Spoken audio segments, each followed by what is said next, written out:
ইসলামে ধর্ষণের শাস্তি কি এবং এই শাস্তি কিভাবে প্রয়োগ করা হয় যতটুকু জানি এর জন্য 4 জন প্রাপ্তবয়স্ক ব্যক্তির প্রত্যক্ষ সাক্ষ্যের প্রয়োজন।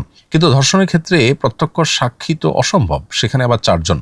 তাহলে এই বিধানটি ঠিক কিভাবে প্রয়োগ হবে বিস্তারিতভাবে ব্যাখ্যা করবেন প্লিজ। খুবই গুরুত্বপূর্ণ একটি প্রশ্ন। প্রিয় দর্শক, আপনার এই প্রশ্নের উত্তরে বলতে চাই, এই প্রসঙ্গে আমরা বেশিরভাগ মানুষই বিভ্রান্তি এবং ধোঁয়াশার মধ্যে আছি। কারণ আমরা অনেকেই মনে করি যে জেনা, ব্যভিচার কিংবা ধর্ষণ এটি প্রমাণিত হওয়ার জন্য 4 জন প্রত্যক্ষদর্শী সাক্ষী প্রয়োজন। এই 4 জন প্রত্যক্ষদর্শী সাক্ষী ছাড়া কোনোভাবে বোধহয় ধর্ষণের অপরাধ প্রমাণ করা সম্ভব নয়। মূলত এটি ভুল ধারণা আমাদের। ইসলামী শরিয়ার আলোকে ধর্ষণ, ব্যভিচার কিংবা জেনা প্রমাণিত হওয়ার জন্য 4 জন প্রত্যক্ষদর্শী সাক্ষীর সাক্ষ্য এটি একটি উপায়।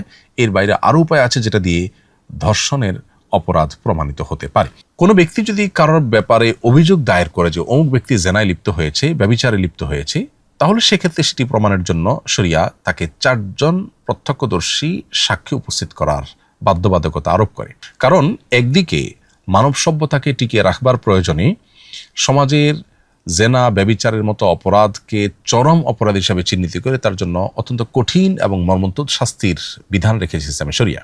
যেই বিষয়ে অপরাধের শাস্তি অত্যন্ত কঠিন, সে বিষয়টি যেনতেনভাবে যদি প্রমাণিত হয়ে যায় তাহলে সেক্ষেত্রে অনেক নির্দোষ মানুষও কিন্তু দোষী হয়ে যাবে বা দোষী সাব্যস্ত হয়ে যাবে এবং তারা কিন্তু জুলুমের শিকার হবে। এজন্য এ বিষয়ে কেউ যদি দাবি করে, কারোর বিরুদ্ধে কোনো অভিযোগ তোলে, তাহলে তাকে যথাযথভাবে অত্যন্ত শক্তভাবে সেটি প্রমাণ করতে হবে। সেজন্য 4 জন প্রত্যক্ষদর্শী সাক্ষ্যের শর্ত আরোপ করেছে শরিয়া। কিন্তু ভিকটিম নিজে যদি অভিযোগ দায়ের করেন কোনো ব্যক্তির বিরুদ্ধে, কোনো ধর্ষকের বিরুদ্ধে, তাহলে সেক্ষেত্রে তিনি 4 জন সাক্ষী উপস্থিত করতে না পারলেও সেটি প্রমাণ করবার উপায় আছে। অর্থাৎ এরকম ব্যক্তি যিনি ধর্ষণের ব্যাপারে অভিযুক্ত, বিভিন্ন আলামত এবং প্রমাণ রয়েছে তার ধর্ষণের বিষয়ে, কিন্তু তিনি স্বীকারও করছেন না, আবার 4 জন সাক্ষীও নেই, তাহলে তাজির বা বিচারকের বিচারিক যে গবেষণা সেটার আলোকে তিনি যে কোনো শাস্তি নির্দিষ্ট অপরাধের মাত্রা ভেদে তার উপর আরোপ করতে পারেন।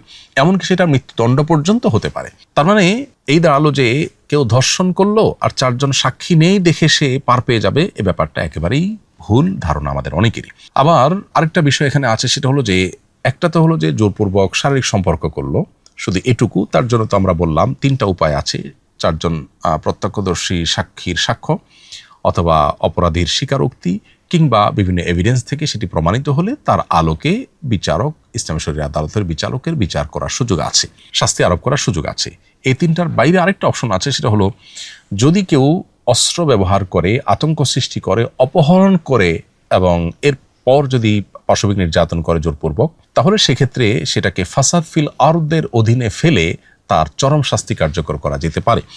সূরা মায়দা 33 নম্বর আয়াতে আল্লাহ তাআলা বলেছেন, ইন্নামা জাযাউল্লাযিনা ইউহারিবুনাল্লাহা ওয়া রাসূলাহু ওয়া ইয়াসআউনা ফিল আরদি ফাসাদা, অর্থাৎ যারা আল্লাহ এবং তার রাসূলের বিরুদ্ধে বিদ্রোহ করবে এবং যারা পৃথিবীতে ফাসাদ সৃষ্টি করবে, দাঙ্গা হাঙ্গামা সৃষ্টি করবে, ডাকাতি, রাহাজানি, খুন খারাপি, আপনার ছিনতাই, আতঙ্ক সৃষ্টি করা, এ জাতীয় অপরাধ যারা সংগঠন করবে, তাদের উপর আল্লাহ তাআলা 4টি শাস্তির কথা বলেছেন। অর্থাৎ অপরাধের মাত্রা ভেদে বিচারক তাদের শাস্তি নিরূপণ করবেন। একটি হলো তাদেরকে মৃত্যুদণ্ড দেওয়া হবে, আরেকটা হলো তাদেরকে শুলে চড়িয়ে মৃত্যুদণ্ড কার্যকর করা হবে, আরেকটা হলো তাদের ডান হাত বাম পাও কিংবা বাম হাত ডান পা কেটে ফেলা হবে শাস্তি স্বরূপ, আরেকটা হলো তাদেরকে দেশান্তর করে দেওয়া হবে যাতে করে সেখানে তারা নির্জনে এবং কঠিন পরিবেশে তারা ধীরে ধীরে মৃত্যুর মুখে পতিত হয়।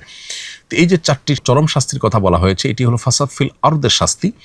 অতএব কোনো ব্যক্তি যদি কোনো নারীকে অপহরণ করে এবং তার প্রতি যদি পাশবিক নির্যাতন করে, অস্ত্রের মুখে জিম্মি করে, অপহরণ করে, হাঙ্গামা সৃষ্টি করে, আতঙ্ক সৃষ্টি করে, তাহলে সেটা ডাকাতির মামলার অধীনে পড়বে এবং তার জন্য 4 জন প্রত্যক্ষদর্শী সাক্ষ্যের প্রয়োজন নেই, বরং সেটা প্রমাণিত হলে সেই ব্যক্তিকে চরম শাস্তি দেয়া যাবে ইসলামী শরিয়ার আদালতের বিচারের আলোকে। অতএব এখান থেকে পরিষ্কার হয়ে গেল যে আমরা যারা মনে করি যে ইসলামের দৃষ্টিকোণ থেকে কোনো নারী ধর্ষিত হলে তার ধর্ষণ প্রমাণের জন্য 4 জন প্রত্যক্ষদর্শীর সাক্ষ্য ছাড়া সেটা প্রমাণ করা যাবে না, এটি ভুল ধারণা।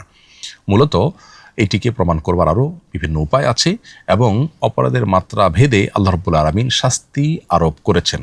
আল্লাহর দেওয়া শাস্তির বিধান কিয়ামত পর্যন্ত মানুষের জন্য প্রযোজ্য, যথাযথ মানবরচিত বিধান এবং বিচার ব্যবস্থা, এটা কোনোভাবেই আল্লাহর দেওয়া বিধান এবং বিচার ব্যবস্থার সাথে তুলনাযোগ্য হতে পারে না, সেটা আমাদের বুঝে আসুক কিংবা না আসুক।